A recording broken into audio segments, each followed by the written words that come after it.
I thought this past 2024 season throughout practices from 2023 and 2024, I thought Ty made the biggest step out of anybody on the team.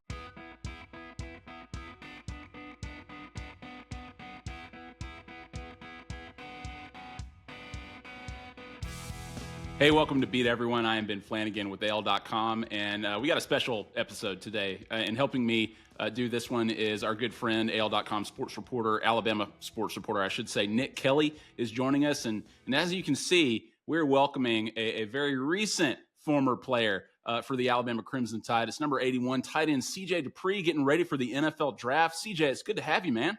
Yeah, thanks for having me on. I'm really excited to share some knowledge and answer some questions. Absolutely. Looking forward to learning a little bit more about you. We've been watching you the last couple of years. So, Nick, take it away, man.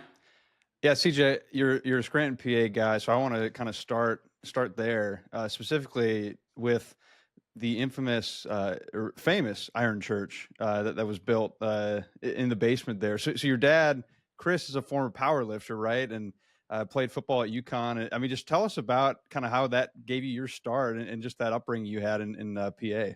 Yeah, for sure. So my dad played 2 years at a JUCO called Lackawanna, which they're a powerhouse JUCO. At least they typically are. Coach Duda, who's the coach there, he's like one of the most winning coaches of all time. So he was there for Coach Duda's first year. He played there 2 years, then played 2 years at UConn, and then he got into powerlifting. And he powerlifted, PA, New Jersey, that kind of thing. And he was, I want to say, he was a state where he had the state record for a while or somewhere up real high. He was doing a lot of weight when that wasn't really a big, not people weren't doing 1,000 pounds when he was in it. So yeah, I kind of grew up lifting with him. He's always stayed. He's 50, 51 now. He's in shape. I mean, he's ripped. He looks like he could still play. I mean, he's a built dude. So like when I go home and stuff like that, that's what we do. Like that's our father-son time. And my brother comes with us. My sister even comes with us. So we kind of just go to the gym. That's our kind of thing. But I remember one of my birthdays, I got like a workout set up, just like the bar, the rack, the bench. And then that was like a young birthday. I would say like 12, if 10 to 12. And then it kind of built up from there. We built the Iron Church. We got all the pulley machines, treadmills, dumbbells. We got the whole thing down there. Man, that's just in the basement, right? Yep, it's in the basement. Man, so you probably had no choice but to get jacked then. I mean, was that even an option? It was an option for a while. And, it's not like a forced need to go, but, I kind of wanted to go. And then around I want to say my 8th grade year, I kind of got really big into it. You start to see your body changing. You get stronger. You see yourself getting bigger, like physically. So it's kind of just like, damn, like it's something you like fall in love with. So I kind of when I fell in love with it, I was going like twice a day, or I'd get off work out at 11 o'clock, and I'd love to work out. Like it was kind of just a thing to keep going. You know the feeling, Nick, right? I mean, the same feeling. We've all experienced that the same way, the same exact way as CJ. I'll speak for yourself, Ben. I don't know about me, but I know you're a similar path. Well, and CJ, when I was looking at your combine numbers, I mean, you did what, 32 reps on the bench in Indy, and I mean, I could when I saw that, I was like, man, that's the Iron Church manifested in the NFL, right? Yeah, something like that. Again, I'm big into the weights. If I didn't play football, I'd still be into it. That's kind of my profession. I'm kind of found as a weight room guy. Won awards for being a weight room guy at both Maryland and Alabama. So just to see that work and that aspect of it outside the football, like come to a high point was definitely awesome. It was like a really cool experience. Was that competitive at the combine? I'm sorry, Nick. I just have to follow up there because we saw Robbie Oots too. He put up a good number, right? Yeah. But he didn't come close to you. Was there a friendly competition going on between the two of you going into that 225 set? Not a competition, but we wanted to get 60 combined. We wanted to do 60 combined. We wanted both of us to both equal to 60. We thought it'd be cool to hit the 60 mark. Both Alabama tight ends. So that was kind of our goal. We came just shy of it, but yeah, we definitely did good in both aspects. CJ, I don't know if you've met Jalen Hurts before, but who's lifting more, you or him? I've not met him, but I'm always gonna take me. There's times on the field where I'm like, like that guy has it. But in the weight room, I'm always taking me. I'm taking me in any lift, any weight. It don't matter. I'm taking me. I mean, son of a power lifter. It's a pretty good person to take in that race. So yeah, for sure. That's the thing. I got the technique down. It's not about it's like you have the technique done, you're good to go. Wait, but we were in the Rose Bowl last year, CJ, and we were talking to all the guys, and we were asking them who's the strongest player on the team. And most of the players said Jaden Roberts. That's the guy. That's the guy's name we heard. What do you give him a run for his money? Who's the strongest guy on the team? I would say J Rob. I think we would be in a like if we went, one rep max, squat bench. We don't really deadlift, so squat and bench. I think I'd be close. I think I'd be close. So yeah, speaking of your time at Alabama, CJ, I mean, you spent 2 years at Maryland, then you head to Tuscaloosa. I think you picked Alabama over Ohio State. So some pretty big name programs coming after you. When you got to Alabama, I'm sure you've gotten this question before, but what was that welcome to Alabama moment for you? Yeah, so a big welcoming for me was, kind of just having Saban there. That was kind of surreal for me. I never so out of high like Ohio State was like my dream school. That's who I followed. That's who I liked, and I think Alabama was never there for me just because I never thought I'd have a chance to play there. Even Ohio State was a big school, but it was more up north. I'm from up north. It was easier of an idea of me being able to get there than to get to Alabama. So I didn't have like a welcome, get my ass beat moment. I think that's more so because I was transferred in. I was already 2 years in the college program. I already started a whole season. I played every game while I was there, so I had some serious reps already. So it's not like I was a freshman walking in where I have seen guys get smoked. But there's definitely moments. Or you're a caliber athlete. Again, the tight ends we went against, Dallas Turner was there, Chris Braswell were there. So both of them, doing 2-on-1s or hitting them every day. I mean, there's definitely moments where it's like, man, like seeing your top caliber athletes as much as Alabama has such top caliber guys, like seeing them every single day at practice is definitely like something that other schools, they don't see that. You don't see top performers on the other side during practice all week. Well, so you said Ohio State was your, would have been your top pick. So why did you pick Alabama then? What led you there? So when I entered the portal, I thought I was going to Ohio State the whole time. No tampering or anything. I'm just saying I knew I had a big game again when I was at Maryland. I had a big game against them at home at Maryland. We honestly probably should have won the game. So I had a big game against them. I knew once I entered the portal, they had at least looked my way. And I don't know. I came on a visit here, and I came on a visit here strictly just to see it. I wanted to see Tuscaloosa. I wanted to meet Coach Saban, and then that was going to be it. And I came down, and I was just like, how am I passing up the opportunity to play for Coach Saban? Like, I felt like 20, 30 years from now, I would regret not playing for Coach Saban rather than, going to Ohio State. That was the biggest thing for me. I wanted to play for him. And after seeing him, talking to him, meeting him in person, that's who I wanted to play for. So just being able to have that 1 year under him, it meant everything. It was awesome. Well, it's not easy to play for Nick Saban. So what was the moment where that maybe hit you the most, or that was the toughest that you're like, dang, I'm playing for Nick Saban? Yeah, for sure. Just seeing how fiery he comes at practice every day. Not necessarily myself getting yelled at. I've been yelled at here and there, but I go do my job, do the right thing, stay out of trouble, don't be on time, don't miss anything. So when you're like that, there's no like worry like you're gonna get yelled at. Yeah, is he gonna yell at me to perfect something, even if I'm doing something good, perfect something? Yeah, but like that's why you want to play for him. You want to be as close to perfection as you could. So, just seeing the fire he brought every day and still yelling at the top guys or our starters, it's just like, how much he cares for the sport and the team. Well, and that was such a fascinating year too. I mean, 2023 obviously had some downs, then some big ups later on. And I mean, just what was when you look back at that year, what are you going to remember most from 2023? Definitely playing in the college football playoff. That was a big thing for me. When I was at Maryland, we made 2 bowl games, but they were just your whatever bowl games. So it was nice going there, and then you make the college football playoff within 1 year of transferring, and it was like, man, like this is the highest level you can play at. Obviously, would we love to go to a natty, win a natty? Yeah, but I made the playoffs, so it was awesome. Like everything else, all the ups and downs, all the bad cards you're dealt, just seeing that you made it that far, it was definitely awesome. But something I would always remember is one running out of the tunnel the first time. That was awesome. And then the Walk of Champions. So we played Middle Tennessee that first week, and I remember like looking at like, holy smokes, there's hundreds of thousands of people here. Like this is ridiculous. You're driving the bus over from the hotel, you see all these people, and someone on the bus, I forget who, they're like, wait till you see Texas next week. And here comes next week, and we were coming in playing Texas at home, and it was surreal. Like the amount of people outside. You have walk of champions. You have people 10 rows deep. It was ridiculous. That was definitely a moment I'll never forget. Well, especially around that time too, CJ. I mean, you guys lose to Texas. South Florida happens. Was South Florida maybe one of your best games production wise? That year definitely was. We Jalen was on the bench. We played Buckner and Ty. So there's a lot of stuff up in the air. Some things go our way, some things don't.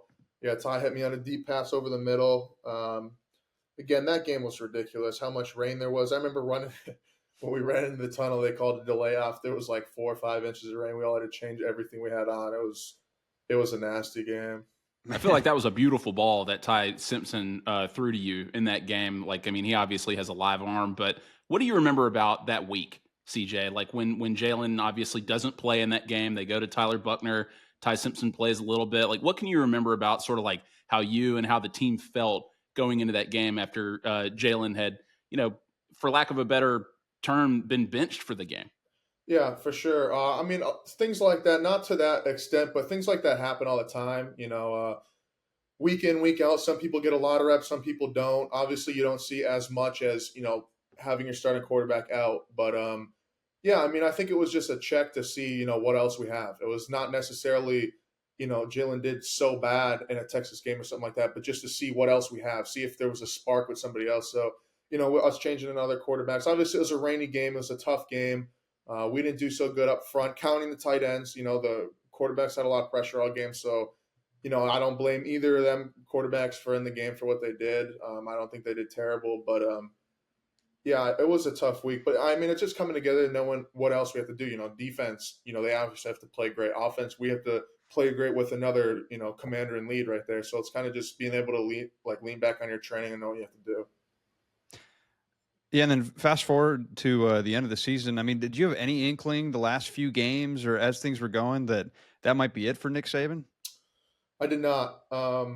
Yeah, that was definitely a big shock. Obviously, like I would just watch. They made that Tide thing out on Fox Nation, and that the last episode that just came out was all about that, and it was crazy. Again, when I came in, when I transferred in, I thought I was going to be a one and done guy. I thought I'd play 1 year, be able to go to the league. So to me, he never, not that he lied to anybody, but like he kept his promise to me. He told me he'll give me a year. I had a year.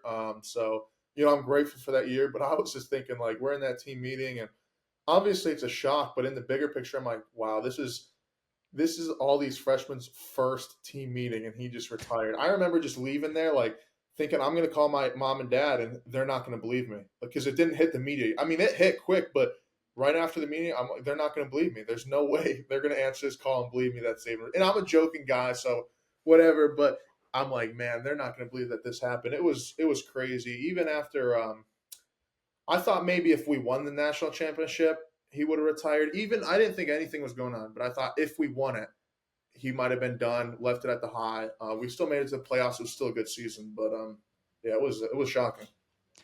Well, and you said you came to Tuscaloosa to play for him. Like that was the thing that swayed you. So, but then you decided to stay. Like, what went into that decision for you? And did you think about transferring? Yeah, for sure. So it wasn't necessarily transferring or whatever. I played through an injury all season on my ankle that year. I got hurt in that spring, and again, just transferring in, I wanted to earn my role. I wanted to start. I wanted to be the number one tight end. So I played through it all spring, summer, whatever. By the end of the season, I would leave games in boots every week. It was hard for me to walk. I had a problem with my ankle, so I had to get surgery done. I think I got surgery done a week after Coach Saban retired, or yeah, right around that next week. So, and the transfer thing for me is I already did transfer, and even if you did transfer from that moment, like you had it was a respectful reason to. You just lost your coach, yeah, but I didn't want to be someone who transferred a third time and looked like I couldn't hang out in a place or I couldn't like handle adversity. So there was not really a thing. Yeah, I got my papers. I got my papers to transfer. I got my papers to enter the draft. But once Coach DeBoer came in, I was like, we got to give him a chance. I thought he was a great coach. Obviously, as a winning resume. So, I wanted to stay back, be a pillar, be a leader, and I was able to do that. What sold you on Kalen? I mean, what stood out about what he just could bring in that short period of time? You trying to get to know him? Yeah, definitely. The winning resume goes far. Being able to win, he went with three different levels. He got to a national championship in just a few years at Washington. So having a winning resume is definitely a big thing. You want a winner. I mean, if you're going to win at one level and you're consistently win, I mean, you're going to continue to win. That's just how things work. So, and someone to be able to come in as the next coach for Coach Saban, that's just like a big respect thing. I always told him like that was a big respect thing for me. I remember when I went up and sat down with him for the first time, that was one of the things I said, and I was like, to come in and have the guts to fill those shoes it's tough. I mean, it's easier to go into a broken program and try and rebuild it than come into a traditionally already winning, already successful program and keep that success going. They Yeah, and I obviously mean, have very. I'm sorry, Nick. They go obviously ahead. have very different personalities. Nick Saban Yeah. and Kalen DeBoer. You know that better than anybody, having played for both of them. What was that contrast like? How did the vibe change, so to speak? Like once Saban was gone and Kalen DeBoer was there to make it his own. Yeah, for sure. I mean, obviously, they both do great things. They do it differently. Coach Saban's very old school, full pads all the time. Strict to business, plain Jane. Wearing what you're supposed to wear. Coach DeBoer was a little lenient on that. Not that it was bad or good, but we played music during practice. You can wear sleeves if you wanted to wear sleeves, just little things. But Coach DeBoer is more of a younger coach, so he gets like people play better when they listen to music, or maybe they feel. I always think like feel better, or if you have to look good to play better. I mean, it works. Like just let it work. So if you want to go out there with sleeves on, or go out there with white cleats on, or something like that, it's kind of if you're feeling better and playing better. I mean, it's kind of, and he let that go. So I thought that was definitely a cool thing. I mean, I'm an old school kind of guy, but you definitely see it from other players that take advantage of that stuff. So it's like if it works, it works. Well, and I know that Nick Saban was a bit more CEO-esque in his role, but I have heard that Kalen, sometimes you might see him more in, say, like the dining hall or places like that. Like, how much maybe different was his approach, Kalen's approach, to being among you players? Yeah, you definitely saw him around the facility a lot more, or he had his door opened a lot more. Not that Coach Saban didn't, but like you said, Coach Saban is on the greatest college football coach to ever coach the game. So it's not that he was always around. He had meetings, he had other things to do, or to go to meet with other people, or something with ESPN. So he had a lot of stuff to do because even more than coach, he's a celebrity. Like he is an icon, so everybody knows him. Like you see when he just went on vacation wherever out of the country, people notice him out like it. So it's like he's always doing stuff. But it was definitely nice having the head coach walking around more. Obviously easier to go talk to. So stuff like that. What's it been like seeing him on ESPN? Is that do you enjoy that? Is that I do funny? What's that enjoy like? it. I do enjoy it, but it is different. Like I don't like people shouldn't think how he is on. Like he was eating the steak with McAfee, and like when he does that stuff, like that's not how he was in the field. Like you got to know that's a tough man to play for. Do you like? Yeah, McAfee kind of seems to get a little bit more of Saban's personality out of him, right? And I'm sure that the players saw that side of Saban occasionally. But like, do you see a different Nick Saban now that he's on TV? Now that he's retired, do you think he's been able to kind of let loose compared to when he was coaching you guys in his last season? Yeah, 100%. I think it's just more of a relaxed feel. Not that it's a retirement thing. I think he's always working. Still see his car over at the stadium in his office. So he's still working. He's not retired, but it's just the relax where he doesn't have like the stress or what happens in a game doesn't come down to him. So I think that kind of just relieves a little bit of pressure and stress. Yeah, and in season, I mean, just want to ask you a little bit about this 2024 season. What would you say maybe is the biggest misconception that outsiders or fans would have about this past season? Um, Again, being a player, being on the inside, um, not even counting the bowl game, I'd say just the three games we lost regular season.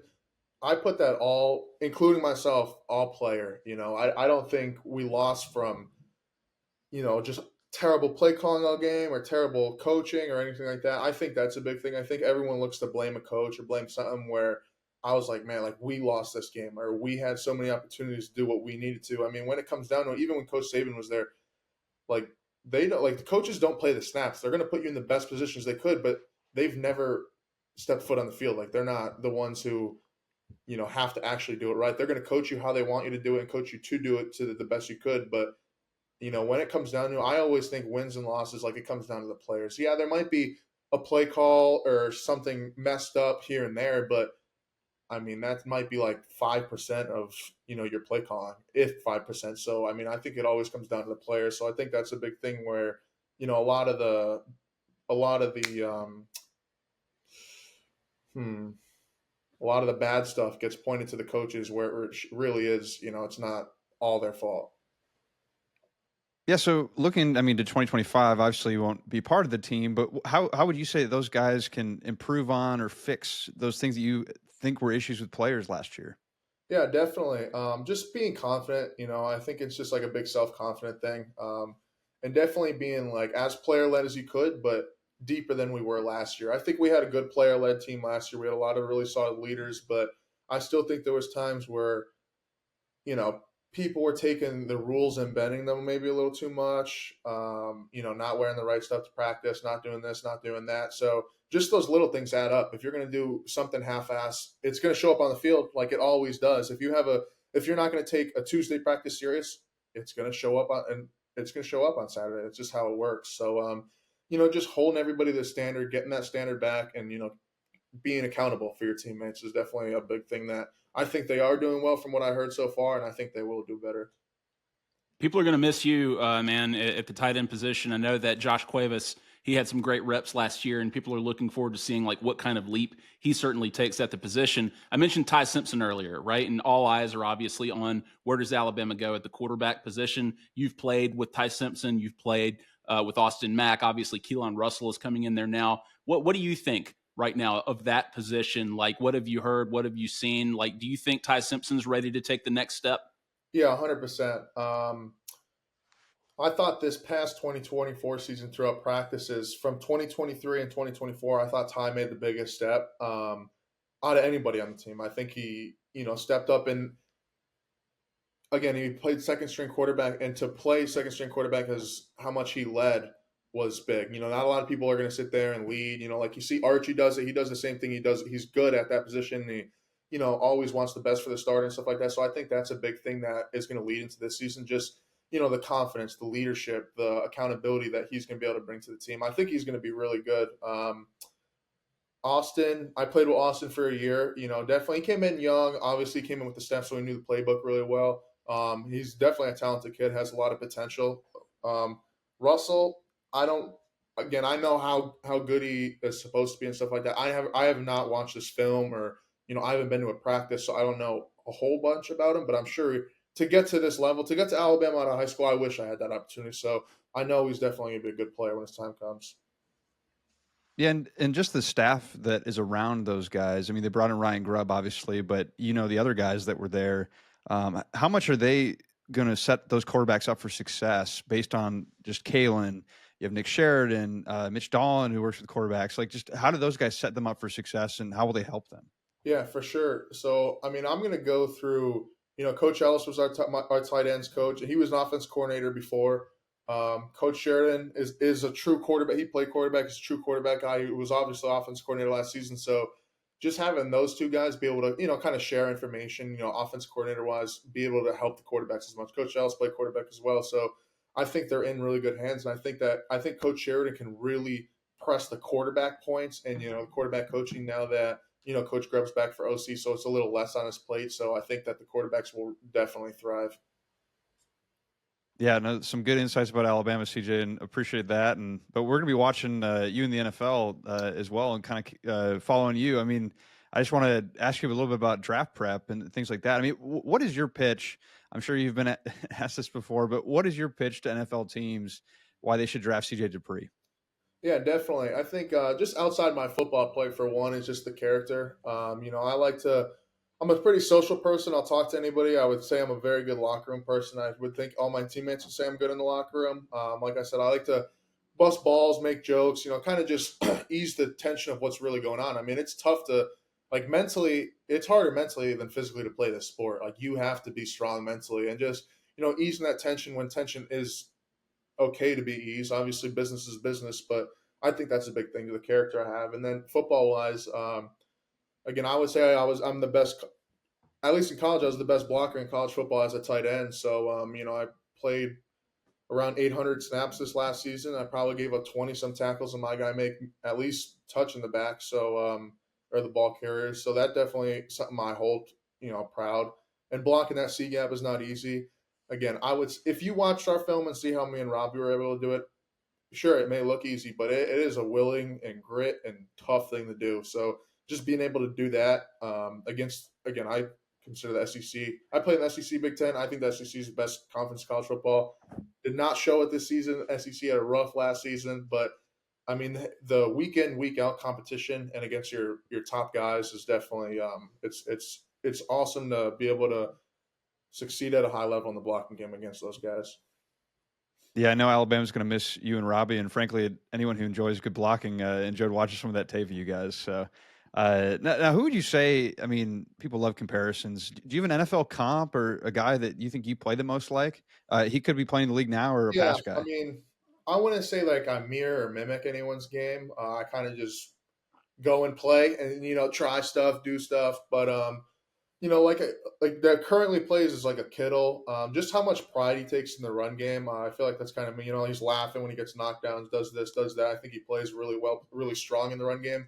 And he's definitely a vertical threat in the pass game. Not that I've had a whole lot of opportunities or ball opportunities to get the ball, but when I do get the ball, I make the most out of those opportunities. So I kind of just feel like we kind of share the same style. He does it at a very high level. I'm hoping I can get there, but I think that's kind of the most similar guy that plays now.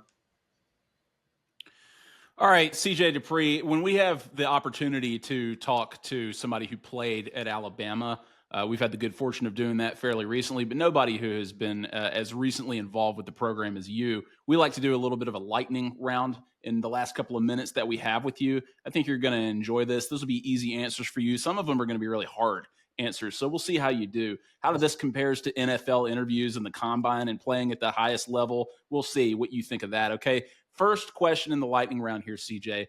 What SEC team did you hate the most when you were competing? I had to go with Auburn, just because of that rivalry. The place I hated the most was, Mississippi State. And I'm from a high school where they do the cowbells. They do that stuff, but man, that was ridiculous. You got triggered in Yeah, Starkville? yeah, it gets loud. All right, hey man, you're a Pennsylvania guy, so this should be easy, right? Steelers or Eagles? Grew up a big Steelers fan. Watched the NFL, so I'm going Steelers. I was at 2 Eagles games this last season, but I'm still going Steelers. All right, well, if you get drafted by Good the man. Eagles, no big thing, right? Yep. All right, how about your favorite Alabama teammate while you were here the last couple of seasons? Yeah, definitely Robbie. I mean, that's like my best friend.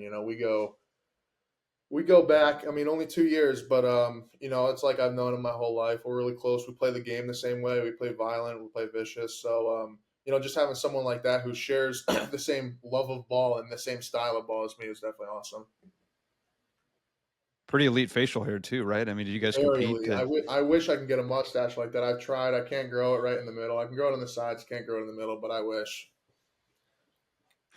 Hey, CJ, you mentioned Nick Saban and how he obviously still had the fire. Were you ever chewed out by Nick Saban? And if so, what was that like? Again, I don't know what, but he definitely yelled at me before, but I was never like chewed out like I've seen some people get chewed out.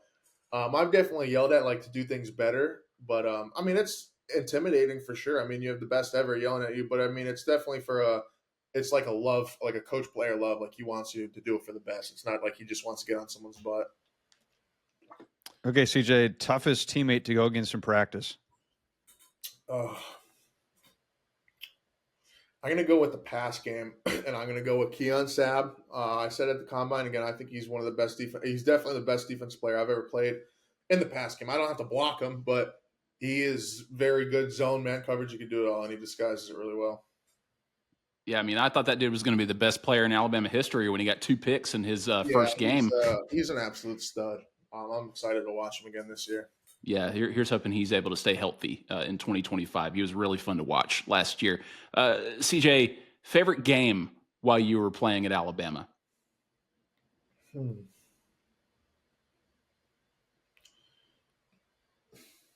Georgia at home was definitely cool this last season. That'd have to be number one. Yeah, that was awesome, especially to get a win. Obviously, we're blowing them out. They came back, but to get a win, Coach DeBoer's first year, week 4, we got ranked number 1 after that. So it was definitely a big moment. Were you as blown away by that Ryan Williams performance as everybody else was? I mean, you'd obviously seen what he could do at practice. What did you think of that in the moment? Not necessarily blown away. Since he stepped on campus and he did all summer stuff with us, like everybody knew he'd be special. He's definitely a superb athlete, but he's a great kid too. Like he's got good character, good head on his shoulders. But I mean, he was going during summer. He just got there day one, and he's going for like 300 yards throughout all the place. So I mean, it's not something I haven't seen before from him. How about after a win, or not even after a win, but like while you were in Tuscaloosa, you lived there for a couple of years. Favorite place to eat in Tuscaloosa when you were at Alabama? It's a tough one. Fine dine. I'm a big Chuck's guy. Very good. Secret menu. You get the uptown, downtown. One of my walk-ons when I first got here, we were hosting somebody else, and he told me to get this, and I get it every time I go. It's like surreal. But just regularly, I do go to the Standard a lot. Pete's place. The guys are from up north. They're from Pennsylvania, so it's kind of my spot to go. We don't know about the secret menu. I think the Alabama football players and coaches are the only ones who get that kind of treatment. They got a little CJ. secret thing there. All right, CJ, when does Alabama win another national championship? Very soon. High hopes every year. Obviously. I would say they definitely have a very good chance this season. It comes down to a lot of things. Obviously, everything has to fall in place wherever. It's not about the skill, but everything has to fall in place. There's moments of the season, there's moments of games where it could make or break your season, and that's a real thing. Like there's literally moments of games, like 2 or 3 plays that make or lose a game, any game. So, I would say definitely very soon. CJ, we got a couple more for you, and that's it. The toughest loss while you're at Alabama, the one that kind of still sticks with you. Not a lot to choose from. I'm gonna go with the against Michigan in the college football playoff. That was tough, especially at the level that loss was at. That was one game away from the Natty. A game we definitely not should have, but a game we definitely could have won. They played a great game. We played a good game, just came short. But it hurt. That one hurt the most just because at the highest point, in the playoffs in Pasadena, that was tough. Well, what do you think went wrong in the game? Because it seemed like you guys had control like late in the fourth quarter. Like, was it something that Michigan was doing? Was it something that y'all were doing? How do you look at that?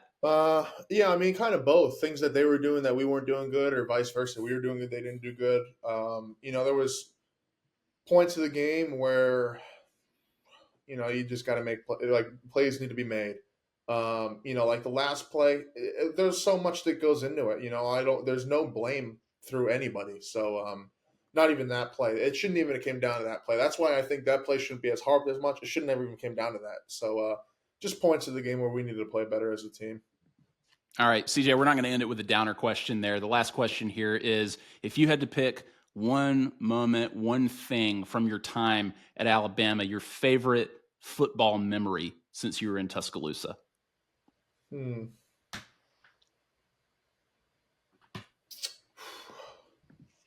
I'm still gonna have to go when we took a knee against Georgia at home. That was a big one, and that was like we took a knee, and after a knee, I remember that was the first. We were backed up on the opposite end of the end zone, then we run out, and I remember just like turning around. The student section was right there, hyping them up and stuff, and that was like the first time after a knee that I actually like got into the crowd, and it was just like the feeling, the atmosphere after the game, like. Not that we did it, that we weren't supposed to. Like, man, we like the work put in, like we did it, and it was definitely big. I mean, the game, obviously, we went up huge. They came back. We were down in the game somehow after going up 4 touchdowns, but to win it, no more time on the clock. We won. It was a crazy feeling. The atmosphere in the stadium was definitely special. Yeah, it must feel good to be 2-0 against Georgia, right? Against Georgia. And Auburn. And LSU. Yep. Yeah, I'm 0-4 against Michigan, but SEC guys. I said we weren't going to end with a bummer on a down note here, CJ. Hey, man, you've been really generous with your time and your stories. We really appreciate it. He is, again, number 81 in Crimson and White, tight end for Alabama. He's obviously getting ready for the draft. CJ Dippre, we wish you the best of luck in the draft. It's been a pleasure talking to you. I appreciate it. Thank you guys for having me on.